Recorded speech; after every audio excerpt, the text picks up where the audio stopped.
Ven al Geoparque de Granada. Bienvenida, bienvenido a este nuevo recorrido en el que la voz del Geoparque de Granada nos guía. Una propuesta en formato audio que recorre el territorio a través de una selección de las muchas y valiosas voces que, unidas, constituyen una voz con identidad propia. La identidad de un territorio en el que no solo su geología es singular, patrimonio, cultura, gastronomía, tradición, se suman para hacer de él un lugar único. Descubre la voz del Geoparque de Granada. En cada entrega de este podcast nos gusta buscar una mirada al geoparque para descubrir nuevos paisajes o una nueva forma de aproximarnos a ellos. En la de hoy, Alicia María Expósito nos descubre su rincón favorito de un territorio que siempre sorprende, que ofrece tantas posibilidades como miradas se hagan sobre él. Muy buena. Me llamo Alicia María Expósito y me han pedido que os hable de algún lugar del geoparque que para mí sea especial. Y la verdad es que fácil no es, porque cualquier rincón yo creo que es un paraíso no solamente para la vista, sino también para casi todos los sentidos. Pero veréis, yo crecí en el barrio latino y quizá por proximidad nosotros convertimos en un lugar de juego un cerro al que por entonces se le llamaba de la Magdalena. Recuerdo que se convertía en una especie de torre vigía donde subíamos todos los niños. Además jugábamos a ver quién localizaba antes su casa y inventábamos muchísimas historias con los tejados, los gatos que podíamos encontrar por allí. Fui creciendo y se convirtió en un sitio de confidencia donde las noches de verano nos sentábamos pues con alguna litrona que otra a hablar de nuestras cosas. Y sigue conmigo, sigue en cierta forma ese lugar ligado a mí, sigo subiendo cada vez que puedo. Pero en estos años lo que busco es el silencio, cuando tengo la suerte de subir y de que no haya nadie, que es casi nunca, que es una especie de silencio blanco, un silencio antiguo, que si eres capaz de envolverte con él te abraza como la misma tierra, ¿no?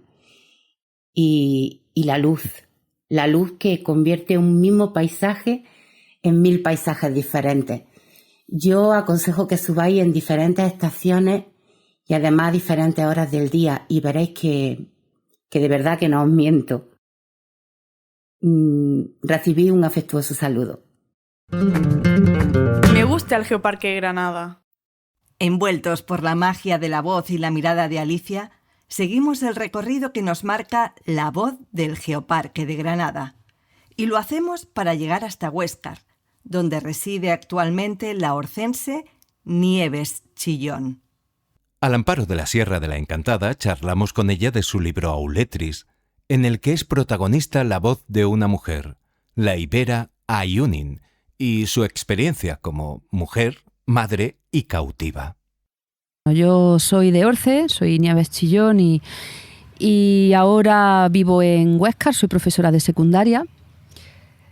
Mi andadura literaria comenzó pues siendo como poeta. Tengo varias publicaciones, las últimas están editadas en el Envés, que es la Casa de la Piedra. Antes del Envés tengo Arborescente y el libro de Laura Laurel en Pretextos.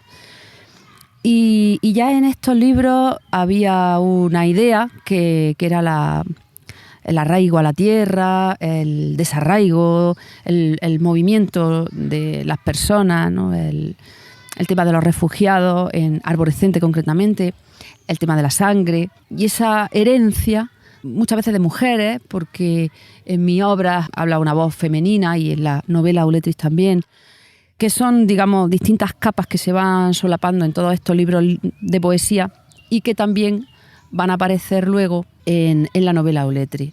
En realidad, el proceso de documentación del último libro de poesía, de La Casa de la Piedra, fue lo que, junto con la pandemia, ¿no? Y el tiempo que la pandemia pues, nos dejó un poco así, por así decirlo, libre, fue el germen de Auletris. Auletris es una novela muy lírica, donde es el componente de la narración, la historia que una mujer va legando a su hijo, es lo único que puede darle a su hijo Aristeo, es la base de la novela, ¿no? Y también ese enfoque muy claro por mi parte, ¿no? Y que yo quiero siempre respetar, ¿no? Y dejar claro, que es el recuperar de forma consciente, de forma ficticia, porque estoy haciendo ficción, ¿no? Pero de forma consciente recuperar la voz de las desheredadas. Ya no solamente por pertenecer al pueblo sometido, ¿no? A los íberos, sino por el hecho de ser mujeres doblemente, o más de doblemente, por así decirlo, sometidas. En fin, todas estas capas intentan solaparse en esta novela, ¿no? Yo hago un ejercicio de ficción, son los arqueólogos y arqueólogas y los historiadores y historiadoras quienes elaboran, pues, esa reflexión o elaboran los documentos que yo utilizo para generar mi ficción. Podría tener esto una lectura a la inversa, ¿no? O sea, yo corro el riesgo de incurrir en lo que ellos llaman el presentismo, ¿no? Enfocar mi experiencia de mujer del siglo XXI al pasado, pero también hacer el ejercicio contrario, pues viene a ser un poco lo mismo, ¿no? Sabiendo que estoy haciendo un ejercicio de ficción y un ejercicio literario, pues todo puede proyectarse, ¿no? Todo puede extrapolarse.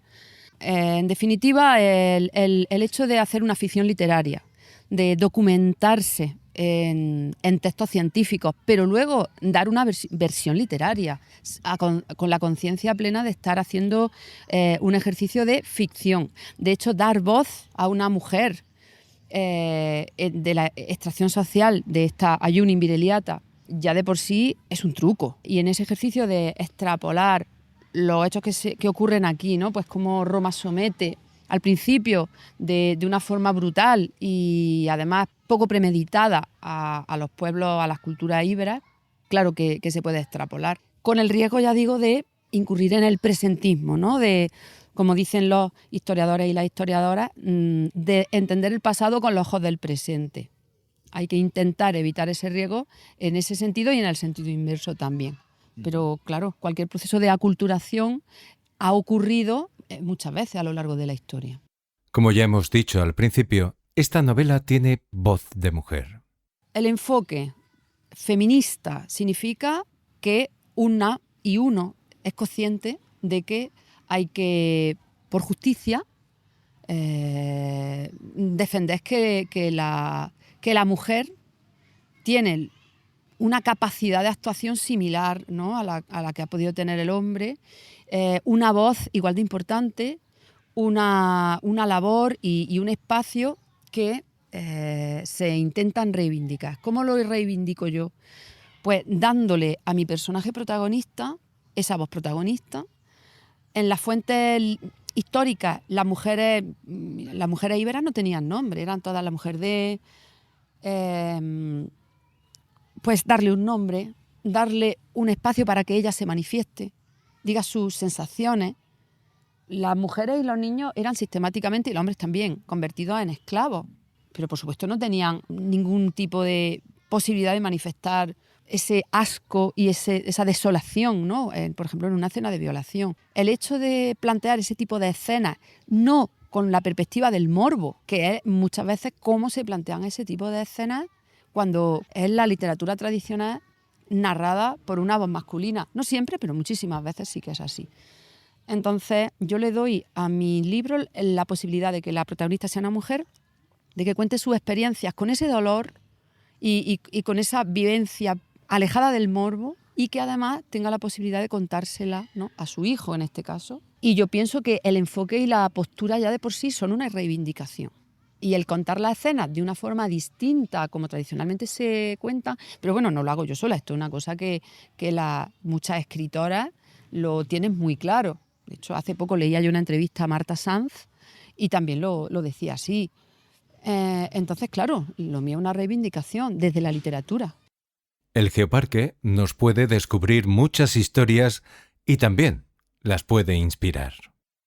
Bueno, la novela comienza su andadura en octubre de 2022. Allí la presenté en la Feria del Libro de Sevilla La editorial Algaida tiene sus... En fin, es una editorial de Sevilla, aunque es del grupo Anaya. Luego la he presentado en más espacios, ¿no? En Granada y aquí en nuestra zona, en el Geoparque, en distintos espacios también, ¿no? La presenté en Galera, en la Puebla de Don Fadrique, en Huéscar, y ahora este verano, el día 5 de agosto, la presentaré en Orce. ¿Qué ocurre? Los lectores y las lectoras del Geoparque se sienten identificados, pues por ejemplo, con los espacios. Muchas veces también con las sensaciones, con las experiencias de una mujer. Tú piensas que yo como lectora y muchas otras lectoras que yo conozco, en muchísimas ocasiones no se han sentido identificadas con los libros que han leído. Ni con el narrador, ni con las acciones, ni con los personajes. Las lectoras necesitamos sentirnos identificadas. Yo pienso que en este libro, tanto lectores como lectoras pueden sentir esto y además reconocer muchísimos espacios que son nuestros. Pues desde Tutují, la aldea de Cucurují, Torralba, Molata de Casavieja, que yo la llamo Elos, un nombre ficticio. Hay estudios que dicen que podía ser Arquilaquis, pero como no se ha encontrado epigrafía, yo opté por inventarme directamente el nombre, ¿no? Elos.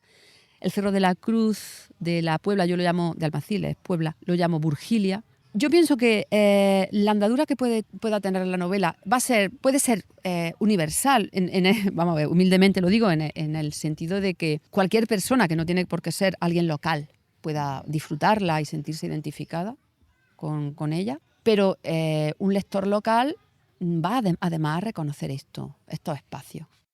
Bueno, el Geoparque tiene muchos espacios arqueológicos con un potencial a todos los niveles. Yo creo que tiene un potencial literario, un potencial artístico, pictórico, humano y por supuesto, económico, aunque yo lo que vengo aquí es pues a defender ese potencial literario, porque tiene muchísimos enclaves que han sido históricos y que de estar excavados todos ellos, a lo mejor no es necesario, pero sería muy interesante. Podríamos ver el inmenso valor que ya sí estamos viendo, por ejemplo, en Tutují, ¿no? Calera tiene excavada pues la necrópolis, ahora hay una fase de excavación de lo que es el Cerro del Real. Hay muchos otros yacimientos que son poblados íberos, de la cultura íbera. En Huesca, el Cerro del Almendro o Cerro de la Sabina, y luego en Puebla de Don Fadrique, que ha sido un espacio donde está perfectamente documentado el Cerro del Trigo, que fue un campamento romano, el Cerro de la Cruz, que fue un poblado íbero destruido, y el Cerro de Molata de Casavieja, que es un poblado ibérico enorme, grandísimo. El potencial visual de generador de energía lírica, literaria, me parece inmenso. Y por supuesto también, ya digo, como acabo de decir, el potencial arqueológico. No queríamos desaprovechar la oportunidad de estar con Nieves para conocer cuáles son sus rincones favoritos del Geoparque de Granada. Para mí, y yo pertenezco yo soy de Orce, vivo en Huéscar, me encanta Galera, voy mucho a la Puebla. A mí me gustan mucho los espacios del Geoparque, pero siento una debilidad especial por los dos manantiales naturales, de baño, que es una zona recreativa, pero es sobre todo una zona con un potencial pictórico, de verdad, de placer de los sentidos, como son el manantial de Fuencaliente de Orce y el de Fuencaliente de Huéscar. Son dos espacios muy frescos y muy bonitos en todas las épocas del año, especialmente en verano. Y son la debilidad, esa es mi debilidad. Y luego, bueno, espacios arqueológicos que a mí me parecen mágicos, pues son el Cerro del Almendro. Precisamente se ha hecho una visita literaria, una ruta literaria, porque es uno de los escenarios de la novela, y también la necrópolis y bueno, y todo el espacio de Tutují de Galera, que son zonas no solamente bonitas, sino que además generan esa... a mí particularmente me generan ideas. Y con estas recomendaciones tan inspiradoras, nos despedimos de Nieves para seguir escuchando La Voz del Geoparque de Granada. Sigue La Voz del Geoparque de Granada. En La Voz del Geoparque de Granada Nos gusta seguir rastros, el de las voces que, sumadas, constituyen una voz única, algunas de ellas llegadas desde el pasado. Hay momentos de la historia que han dejado una huella de gran valor en el Geoparque de Granada, en ocasiones en forma de patrimonio histórico, cultural y monumental. Hoy vamos a conocer un poquito más una de esas huellas. ¿Sabes que desde marzo de 2022 es posible visitar alguna de las salas nobles y el jardín del Palacio de los Enríquez de Baza?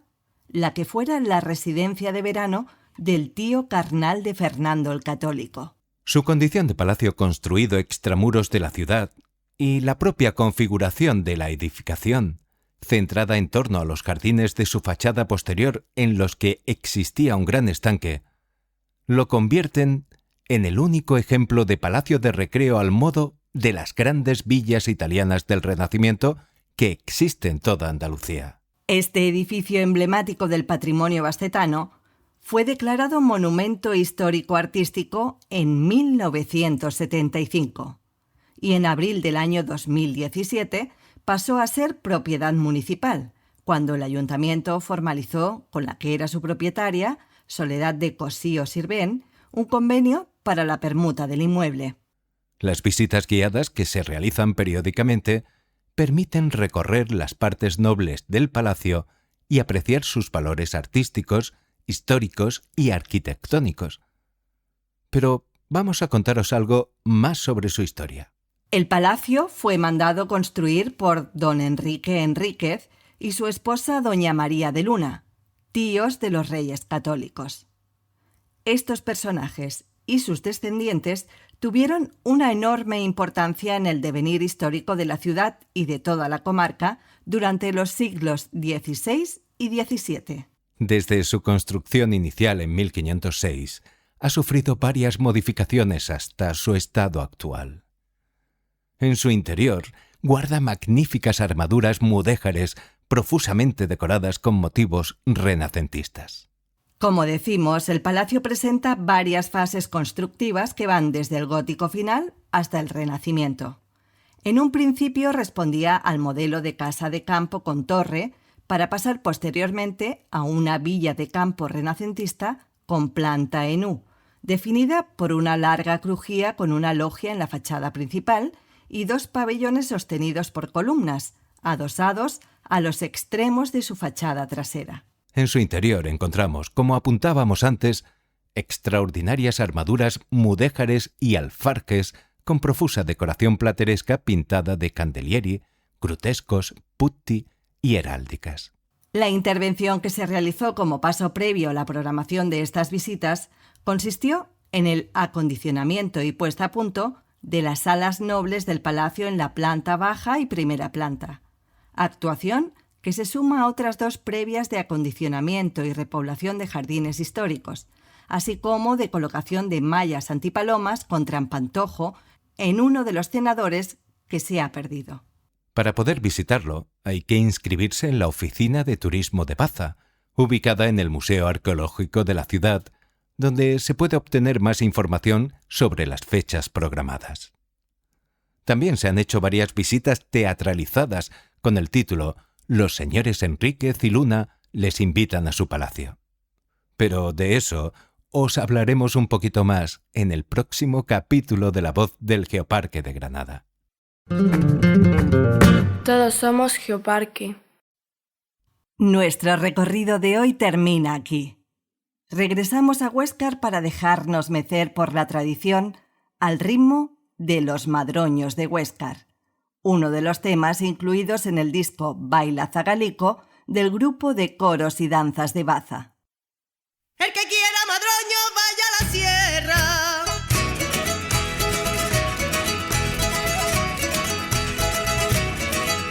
El que quiera madroño vaya a la sierra, que se están desgajando las madroñeras.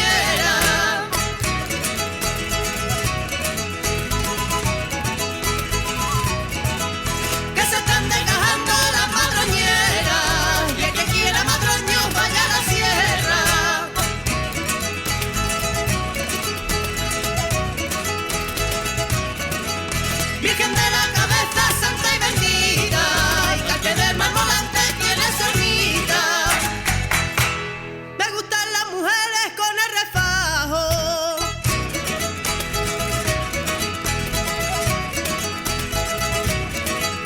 Me gustan las mujeres con el refajo, estrechito de arriba y ancho de abajo.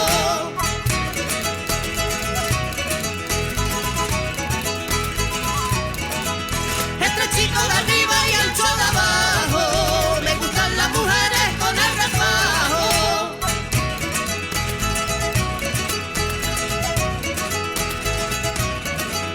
Y las armillas niñas y las armillas, estrechitas de abajo y anchas de arriba.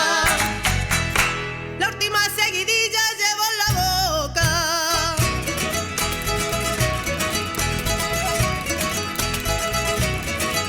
La última seguidilla llevo en la boca. Que el demonio me lleve si canto otra.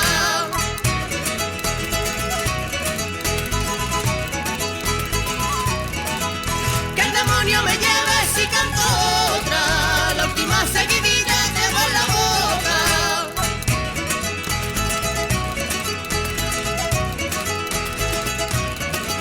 Y arriba, arriba, arriba y arriba, arriba, que se están acabando las seguidillas.